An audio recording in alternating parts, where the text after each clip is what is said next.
Friends இப்போ நம்ம பாக்கியலட்சுமி பார்க்க போகிறோம். பாக்கியலட்சுமியில் வந்துட்டு நம்ம பாக்கியா இருந்துட்டு உள்ளே வரலாங்களான்னு சொல்லி கேட்க, இருமா மினிஸ்டர் பார்க்க நிறைய பேர் வந்திருக்காங்க, பிறந்த நாள் கொண்டாட்டம் இல்லையா, அதனால் பயங்கரமாக போயிட்டுருக்குன்னு சொல்லிட்டாங்க. அதுக்கப்புறம் பார்த்தா உள்ள சின்ன பிரச்சனைங்க. என்னன்னு பார்த்தா அமளித்துமளியில் நடந்துட்டு இருக்கு. என்னடா பண்ணிட்டு இருக்கீங்கன்னு பார்த்தா சமையல்காரரும் ஒழுங்காக சமைக்கல போல, ஏன்னா நிறைய ஆட்கள் தேவைப்படும், ஆனால் யாருமே இல்லைன்னு சொல்லிட்டு திட்டிட்டு இருக்காங்க. அந்த டைம் பார்த்து பாக்கியா இருந்துட்டு, நம்ம நமக்கு ஒரு விஷயம் ஆகணும்னா கண்டிப்பாக ஏதாவது ஒரு உதவி அவங்களுக்கு பண்ணி தானே ஆகணும், அதை ஒரு யூஸ் பண்ணிக்கிறாங்களாமா.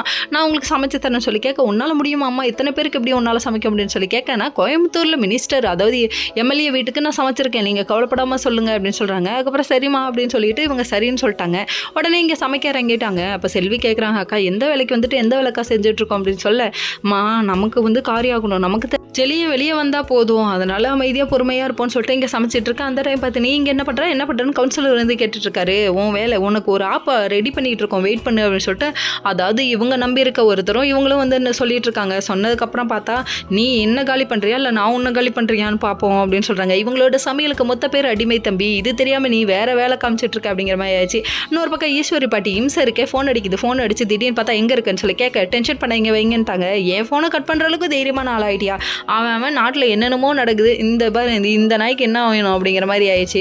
ரியாக்ஷன் ரொம்ப கேவலமாக இருக்குது. என்ன பண்ணுறது, மாமியார் கொடுமைங்கிறது இதுதான் அப்படிங்கிற மாதிரி ஆயிடுச்சு. சும்மா அந்த சுதந்திரமாக ஏதாவது ஒரு வேலை செய்ய ஒரு நீ டென்ஷன் பண்ணுற நீ அப்படிங்கிற மாதிரி ஆயிடுச்சு. இன்னொரு பக்கம் நம்ம செல்லியும் பாவும் வெளியே வருவாரா வரமாட்டாரான்னு தெரியல. Okay friends.